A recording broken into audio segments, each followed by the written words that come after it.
শাহাদাতের পর চাচার কলিজাকে সিনাকে চিরেছে, কলিজা বের করেছে, কলিজাকে চিপিয়েছে, নাক কান কেটে হাড় করে পরিধান করেছে।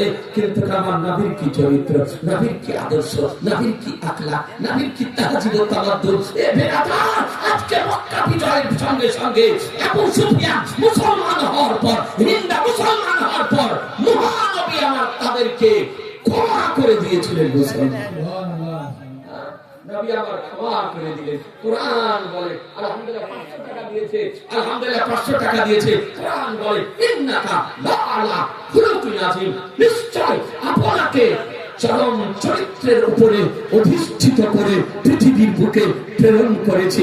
এ বেরাদার ইসলাম, এই জন্য তো কোরআন বলে লাকাদ কানা লাকুম ফি রাসূলিল্লাহি উসওয়াতুন হাসানাহ, নিশ্চয় তোমাদের জন্য রাসূলুল্লাহর চরিত্রকে উত্তম নমুনা বানিয়েছি।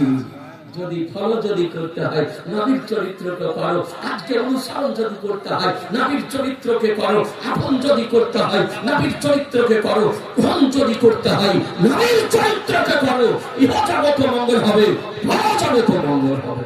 কথা বুঝতে পারলে? এ বেরাদার ইসলাম জুনাইদ রাহমাতুল্লাহ সব ক্ষমা করে দিলেন। তো তারা বলতেছে হুজুর আপনি যদি বলেন আপনার আস্তানা, আপনার ইবাদতখানাকে সোনা দিয়ে তৈরি করে দেব, চাঁদি দিয়ে তৈরি করে দেব। তো জুনাইদ রাহমাতুল্লাহ বলে সোনা চাঁদি দিয়ে করতে হবে না, আমি আমার যেমন ছিল তেমনই আমার আস্তানাটা তৈরি করে দাও, আমার এই ইবাদতখানাটা তৈরি করে দাও। তৈরি করে দিলেন। তৈরি করে দিয়ে ওই বিরোধীদের মধ্যে এবং কিছু নিজের পক্ষের লোক যারা বিজ্ঞ ব্যক্তি, তারা জুনাইদ রাহমাতুল্লাহ এই জ্বলন্ত কারামত দেখার পর তার নিকটে থেকে গেলেন। কিছুদিন পর জিজ্ঞাসা করতেছেন হুজুর আপনাকে একটা কথা জিজ্ঞাসা করি। বলে কি বলো? বলে হুজুর আপনি এত ঊর্ধ্ব স্তরের আল্লাহর ওলি, তবে এইরকম দুর্ঘটনা আপনার জীবনে কেন সংঘটিত হলো? কারণটা কি বুঝতে তো পারছি না, জানতে পারলাম না। যেমন জিজ্ঞাসা করা, হযরত জুনাইদ রাহমাতুল্লাহ আলাইহির চোখ দিয়ে ঝরঝর করে জল ঝরতে আরম্ভ করেছে। বলে শোনো, আমার মা বেঁচে ছিল, মা বেঁচে আছে, আমি এই জায়গাতে ইবাদত করতেছিলাম নিষ্ঠার সঙ্গে, একাগ্র চিত্তে, মনোযোগ সহকারে। আজকে সেই সময় মা এসেছিলেন আমার সঙ্গে দেখা করতে, কিন্তু মায়ের সঙ্গে কথা বলতে পারিনি, মায়ের সঙ্গে দেখা করতে পারিনি, মায়ের সঙ্গে সাক্ষাৎ করতে পারিনি। তাই মা দুঃখিত হয়ে ফিরে যাওয়ার পথে মায়ের মুখ থেকে অনিচ্ছাকৃত ভাবে একটি বদদুয়া বেরিয়ে গিয়েছিল যে জুনাইদ যেন চরিত্রহীন নারীর মুখ যেন দেখতে হয়, তাই তার বদদুয়াটাকে আল্লাহ কবুল করে নিয়েছিলেন। এই জন্য আমার জীবনে এইরকম অবাস্তব ঘটনা সংঘটিত হলো।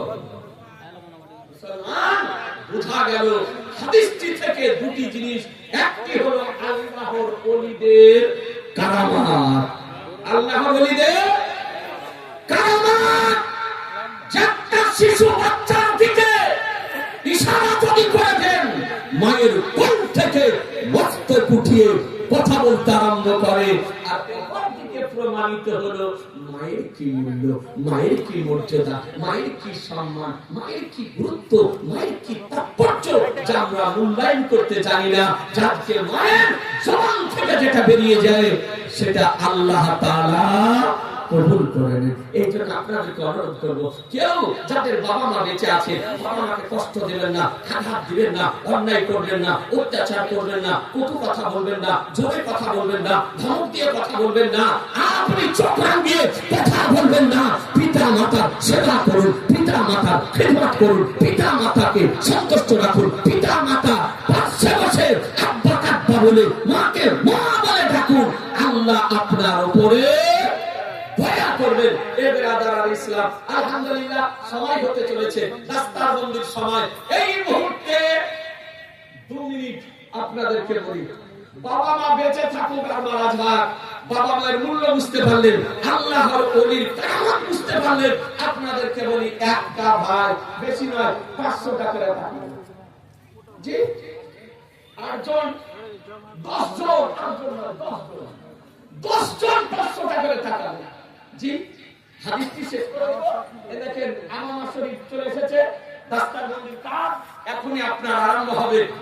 একটা ভাই 500 টাকা बाबा मानना में ना दस्तारबंदी के जितने बच्चे हैं वो जहाँ कहीं भी हैं स्टेज पर आने की कोशिश करें। दस्तारबंदी वाले बच्चे आप जहाँ कहीं भी हैं अपनी जोड़िया से फारिग होकर जितनी जल्दी हो सके स्टेज पर आने की कोशिश करें। दस्तारबंदी वाले बच्चे जहाँ कहीं भी हैं स्टेज पर आने की कोशिश करें। আলহামদুলিল্লাহ, যে সমস্ত ছেলেদের দাস্তারবন্দি হবে, কেরাতের দাস্তারবন্দি, হিফজের দাস্তারবন্দি, আলিমের দাস্তারবন্দি, ফজিলাতের দাস্তারবন্দি, তোমরা দ্রুত মঞ্চে চলে এসো, খুব তাড়াতাড়ি চলে এসো, এক্ষুনি দাস্তারবন্দি হবে। সুবহানাল্লাহ। এই ভাইজান আমার 500 টাকা দিয়েছে, হবে না মা? আপনার 500 টাকা দিয়েছে। এই ভাইরা এই এখনই